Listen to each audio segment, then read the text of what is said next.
Hello, everyone. Welcome back to school. I hope you had a wonderful break. I hope you enjoyed the snow like you see behind me and that you are ready to get back to learning. So this week we're going to finish talking about the principles of design. We have a fun project to wrap it all up. It's very snowy.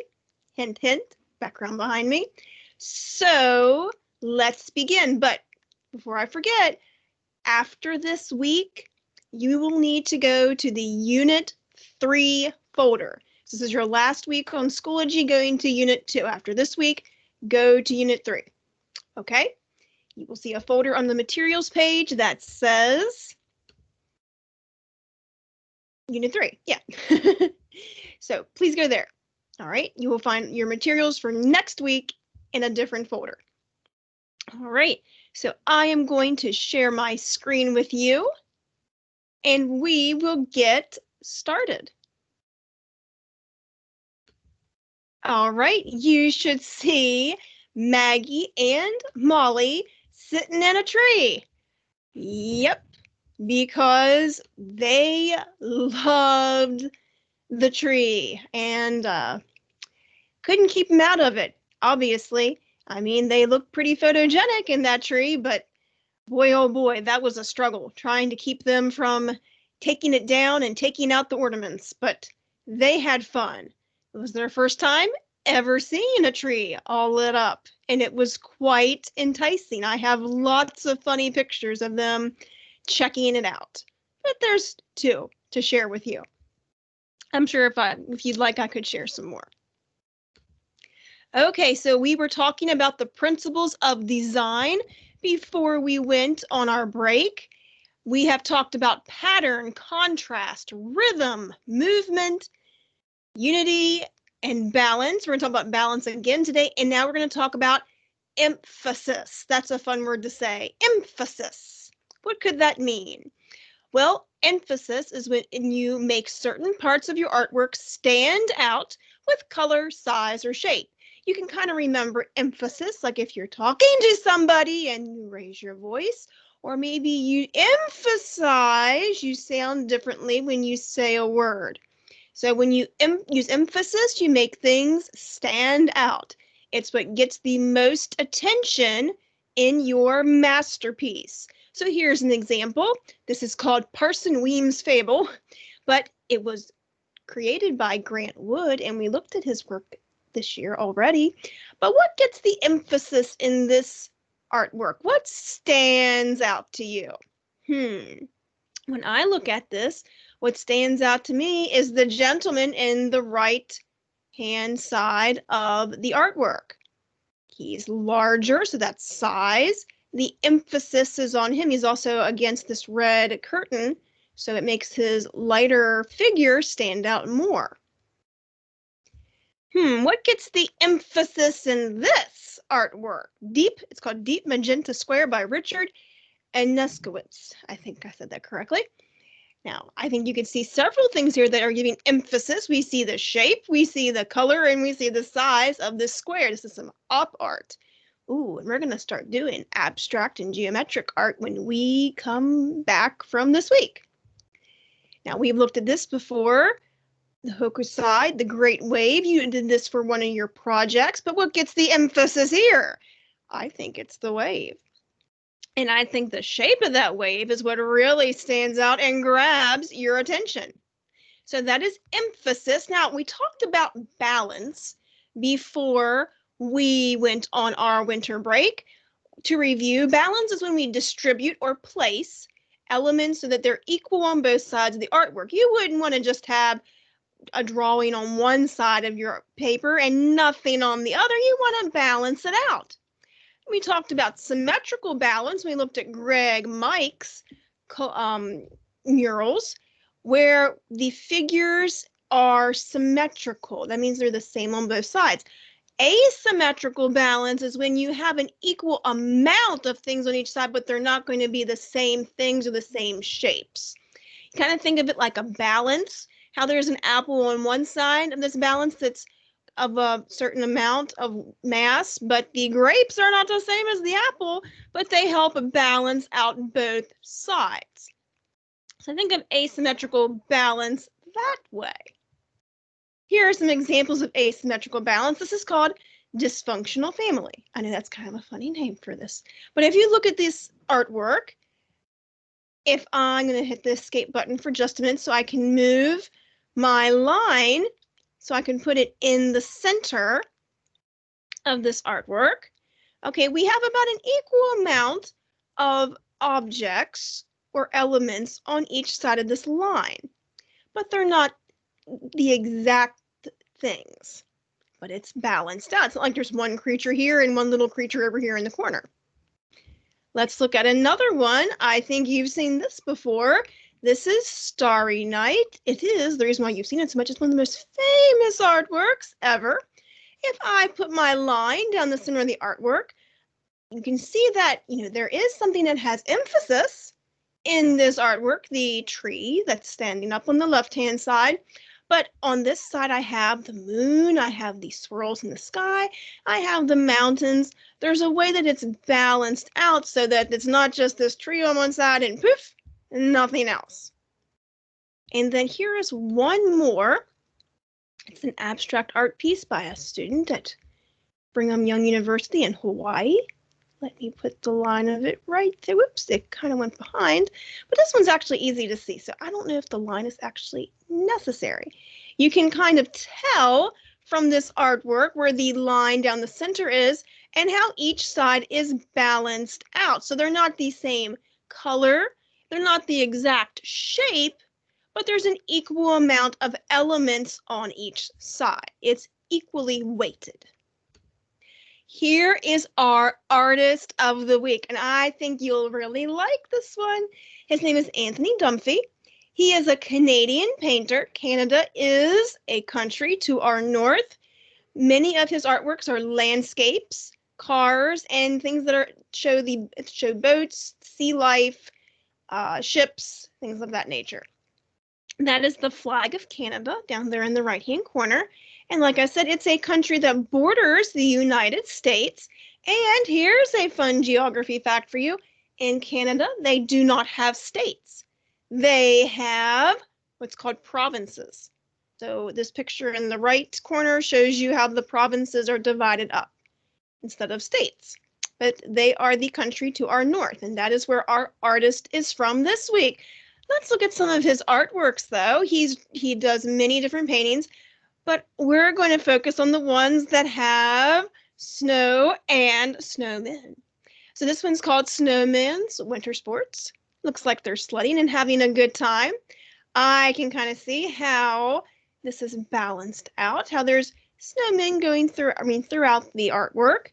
And I can see where the emphasis is too, on our snow people that are skidding down the hill. That's really cute. I like the snowmen on the sleds.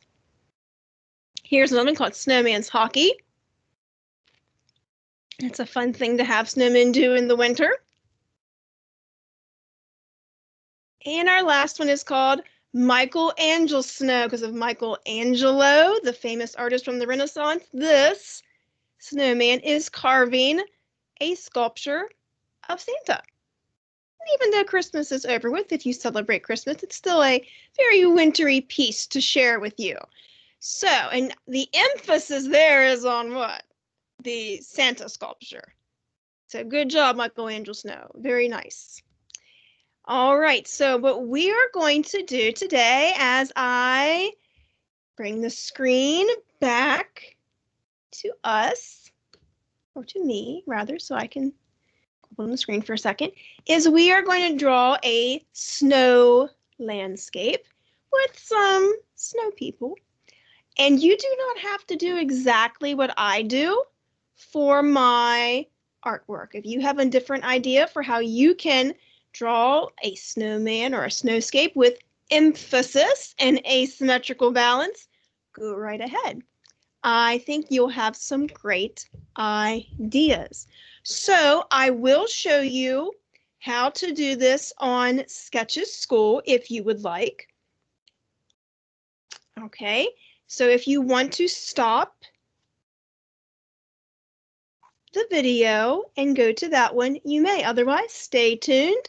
We're going to begin drawing this on pencil paper. Alrighty, I'm changing my iPad over.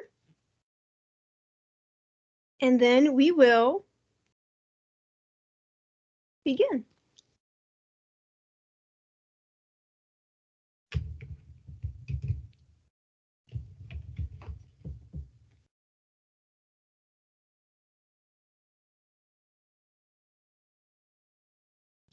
All right, you should see my desk. I'm going to straighten this up just a tad so that we can begin. All right, so we are going to be drawing a snowscape. Now, how do you draw snow when you have white paper? I mean, that kind of seems impossible, doesn't it? How can we draw a snowman if the paper's already white? It's like the paper's already a blizzard. Not so fast, though. Did you know that snow and snowmen, if something's white, that means it's actually all the colors? Yeah. If you were to spin a color wheel, it would be white. I'm serious. You should try it sometime. Anyway, so what we're going to do is we're going to sketch our snow scene. And like I said, you do not have to do the exact snow scene that I do. If you have another idea, I encourage you to be creative. But I am going to be thinking about asymmetrical balance and emphasis. So down here on the right side, I am going to be putting a snowman. I'm pretty sure I'm putting a snowman. And I am going to use my full arm, and I drew a pretty good circle there. All right. If you can draw a circle if you use your full arm. I don't always do it perfectly, but it's possible. So I've got my circle, and then I'm going to add another circle for his belly. So I'm going to draw another one. Now they overlap a little bit, so I'm going to erase this line. And then I'm going to add one more. You see how they get smaller as we go up. But for emphasis, this snowman will be the largest thing in my artwork. Or it'll also be what's closest to me. So I'm also using perspective. All right, so I want my snowman or girl. Yours can be a girl. I'm going to put some buttons here, and I'm going to put a scarf. So I'm going to allow for that as well. So I just drew a rectangular shape, and since it overlaps with that top circle, I'm going to erase a little bit. Then I'm going to put a little scarf on my snow person.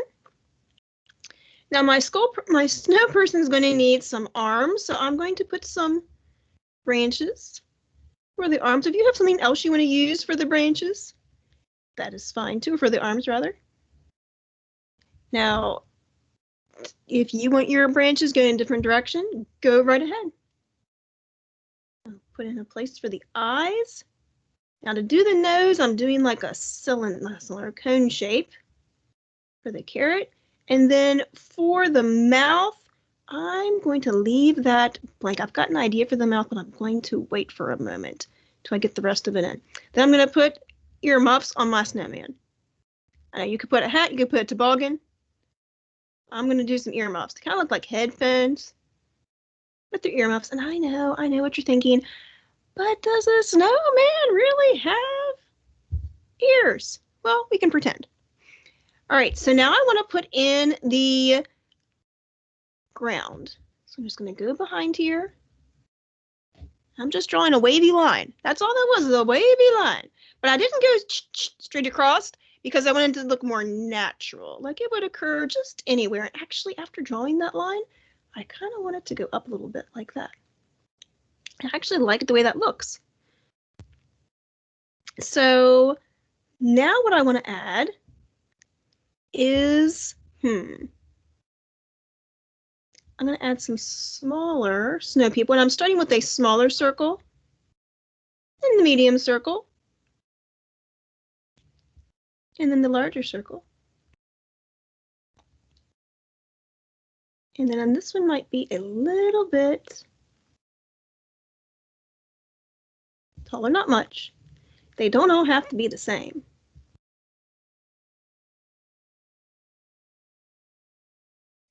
Right? And maybe, I'm going to give this one a scarf as well. Just drawing some wavy lines. Maybe this scarf will be blowing in the breeze a little bit. And the story here is these snow people have just come home. These little snow kids, they've just come home. That's why she's got her arms outstretched. Okay, and they're going to have their arms outstretched too.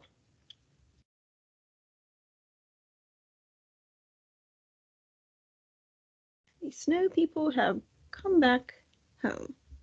That's my story, and I'm sticking with it. Got their eyes, and now I'm going to put toboggans on my snow people. So I'm just drawing some wavy lines, some curved lines rather, for their toboggans. You could draw your toboggans however you'd like.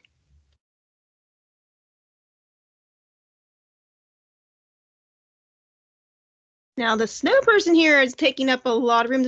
I'm going to try to balance it up by having some smaller elements on this side of my masterpiece, my artwork. You don't want to think of it as a masterpiece. I think it's a masterpiece.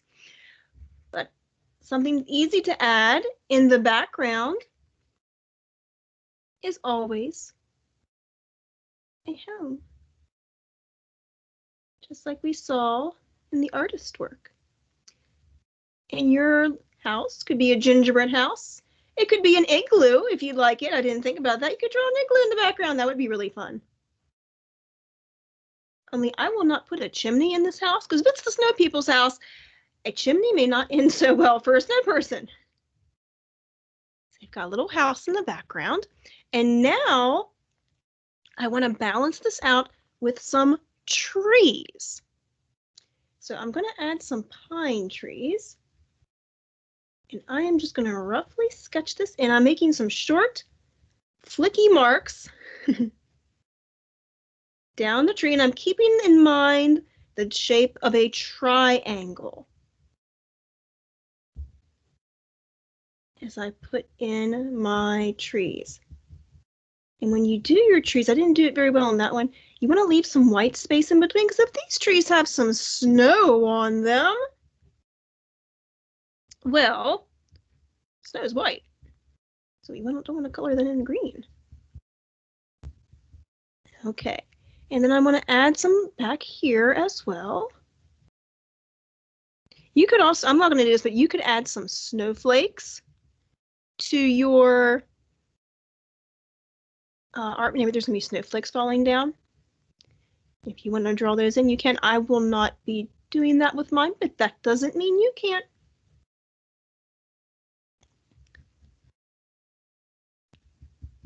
And then for my sky, I'm just going to put in, think about perspective. So the ones that are up here away from the horizon are going to be larger. I'm just going to put some clouds, wave those into the sky here. So maybe I'm going to draw a road here. I'm going to draw a little lane coming under the house. Wavy, wavy. Then narrow, wider, wider. So it'd be wider and as it'd be larger and wider as it's closer to us. I'm going to put a shadow down here, and I think I'm going to have a smiling. I was going to have her maybe scolding them for being maybe late or something, but nah. We're just going to have a little mouth there. All right, so we've got our winter snowscape with our emphasis on our larger snowman, and it's got asymmetrical balance because we're balancing it out with our little snow people and littler things or elements on this side to balance out the larger element over here. Now let's make this pop and come to life. Okay, so how do you make white stand out on white?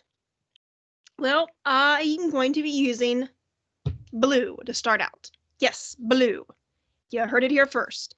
Now, I'll use even sky blue, because if you have colored pencils, I know you probably have a light blue, this light sky blue color.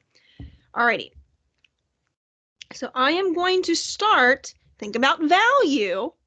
Okay, light to dark.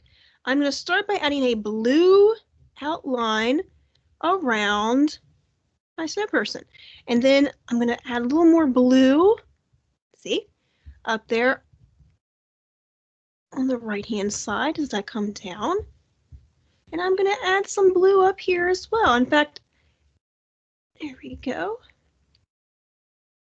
If you wanted to, you could go and add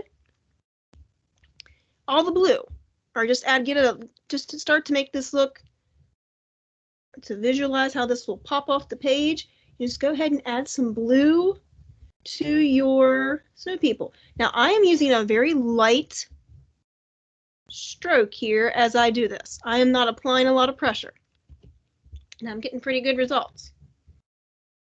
Okay, because even though I want to show that they stand out, I don't want it to be a heavy mark, right? And you can do this with your land up here. But yes, blue is a great accent color for snow. It helps it stand out. And use your imagination. You can come up with some amazing things, I'm sure. Amazing stories to tell, just like those cute pictures we saw. I shouldn't say the word cute because some people don't like the word cute. You know, I say, don't say cute, especially fifth graders. But, oh well.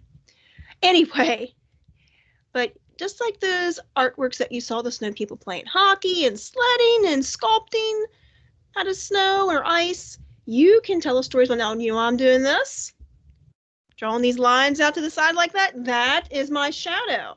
Just since I'm drawing them darker on the right-hand side, this shadow shows the direction of the light source hitting them on this side. Speaking of light, there was an artist, I was going to use him for this, but I didn't think we could do something as intricate. I might when we do landscapes. When I was a kid, his name was Thomas Kincaid. I used to get one of his calendars every year at Christmas time. I just loved his artwork. Now I'm using a little bit darker blue, and I'm going back just a little bit. Even get down there a little bit along the edges to make things stand out. And I'm not adding a lot of it. I'm not very heavy-handed.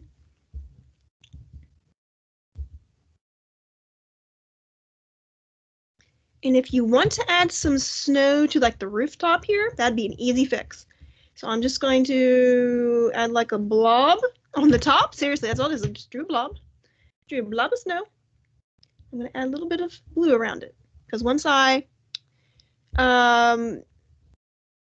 color that in, it'll look all right. Okay, so we've got our snow people standing out. Now let's add some details to their winter wear. I'm going to color in this scarf.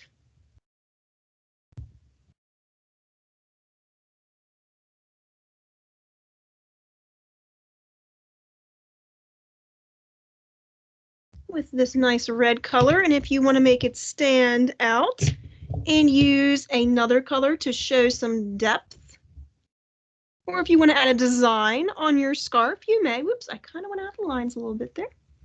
So you should always use a very light hand when you do your artwork.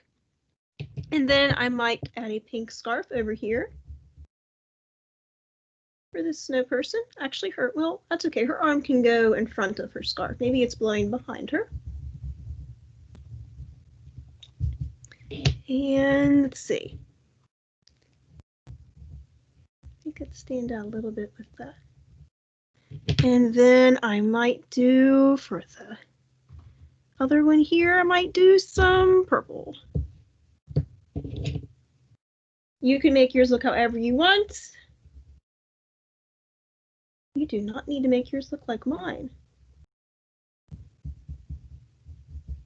I think you should have some terrific stories, and I hope you get to actually make some more snow people this year. It's raining right now as I do this, so. And you can make them have I'm going to make mine have color coordinated snow gear.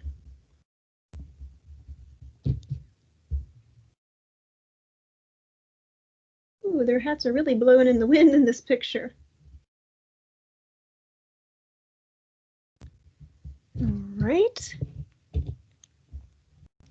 And then next we're going to add some of the details with our snow people. Let me get some here. All right. So let's go and do, oops, this one needs some, all right. Okay, need to do the headphones here. Or are they not the headphones? Earmuffs.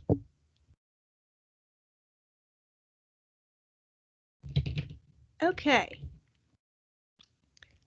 If you have a brown handy, what we're going to do next is for their arms, just go over the lines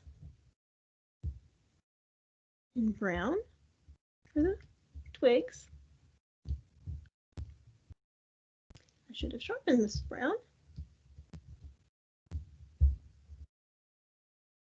It's always easier to do those fine details.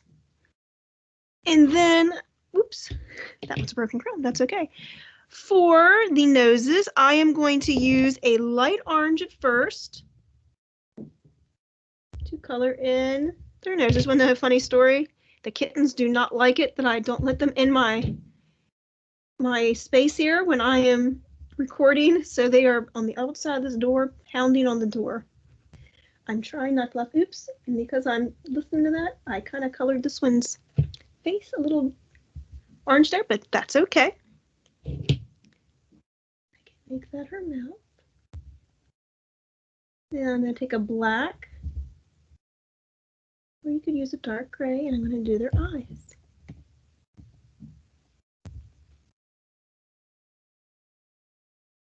They do not like being kept from what's going on.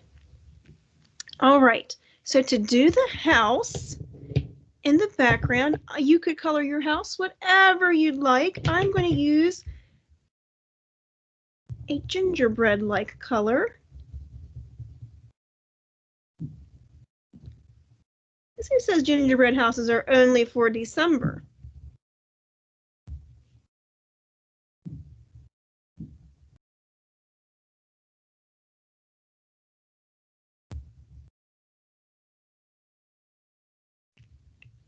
My color there is a little bit darker.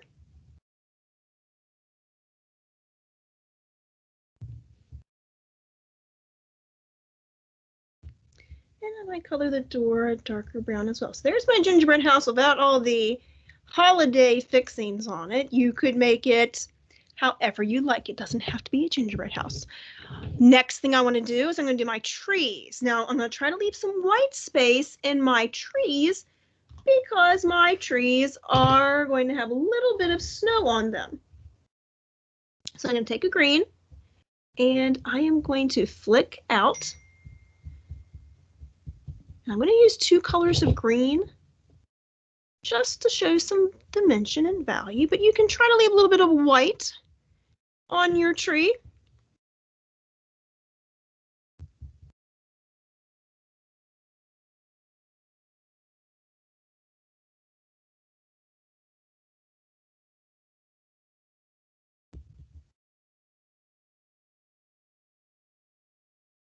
I'm going to do a sunset today. I could do a sunset when we go to color the sky. Let's do that. Beautiful sunrises and sunsets so far this winter. Right, then you might take a darker green.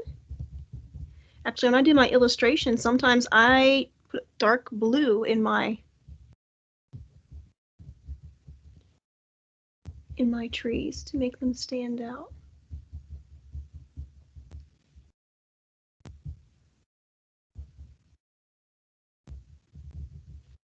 Okay, and to do my road, you could put some snow on your road.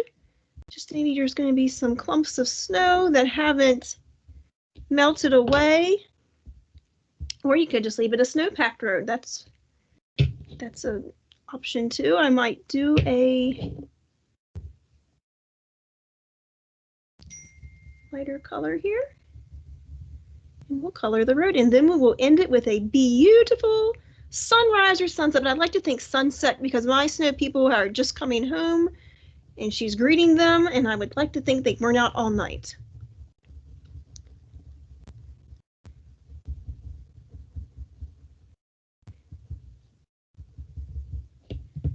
Always add a little bit of color along the edges to make it stand out.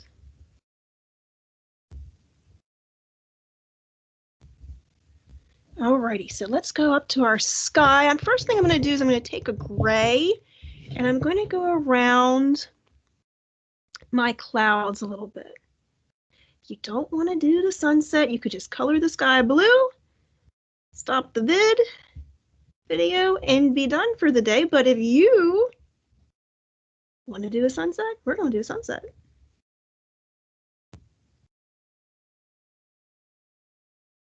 And add a little bit of gray just around them so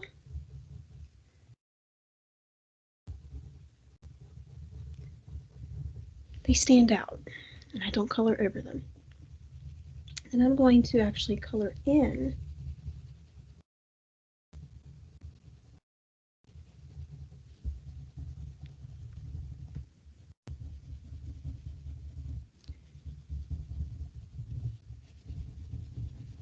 to them also. All right, so to start up my sunset, I am going to do a light orange. And you don't have to color the entire sky in thick with the orange.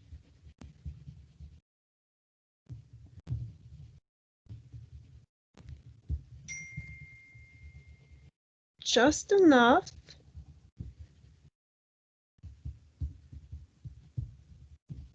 to give it that warm glow. And then I'm gonna take a blue here because a lot of times you'll notice that the sunset, it's bluer, or the sky is more of the color it was during the day towards the, the horizon. So I'm gonna add a little bit of blue down here.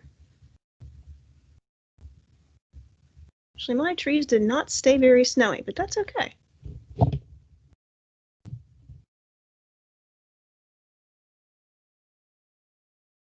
Even bring the blue up through here a little bit. And then I'm going to go in with a darker orange. I'm going to add that into, and make sure my picture is still in the frame there. I'm going to add that into my sky. And I'm just going around in certain places and adding it. There's really, you can't mess this up. How many different sunsets have you seen? You could even make the clouds pink. I've seen some lovely pink. We'll do that. We're going to add some pink to our clouds. So I've seen some lovely pink clouds so far this winter. And I'm going to take my yellowish orange. I'm going to bring it down here. I'm just going to pull it down into the blue.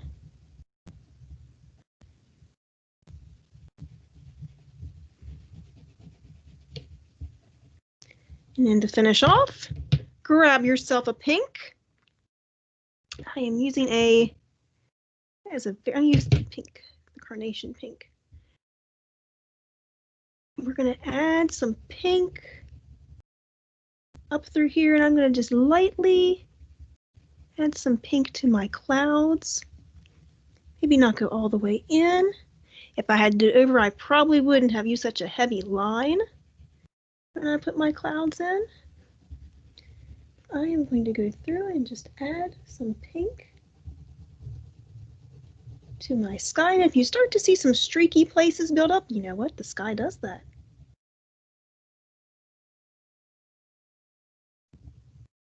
There you go.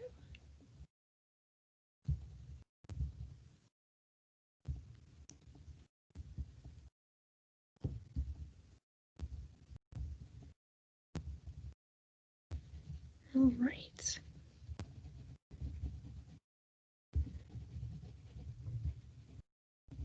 You can add as much pink as you like to those clouds. We're going to talk all about drawing clouds when we do our landscape unit. Which will probably be after we do our geometric unit. Geometry and abstract. Oops, I didn't color that tiny piece of sky up there. Alrighty, so there you have it. There is our winter snowscape, and I would love to see yours because I bet you had some really creative ideas for how you were going to draw your snow people, the story you told, and the fun things they're doing. But there is our snowscape with our snow people showing asymmetrical balance and emphasis. I hope you have a super week. Welcome back to school. Make good choices. Next week we start abstract and geometric art. Have a wonderful week, my friends. See you later. Goodbye.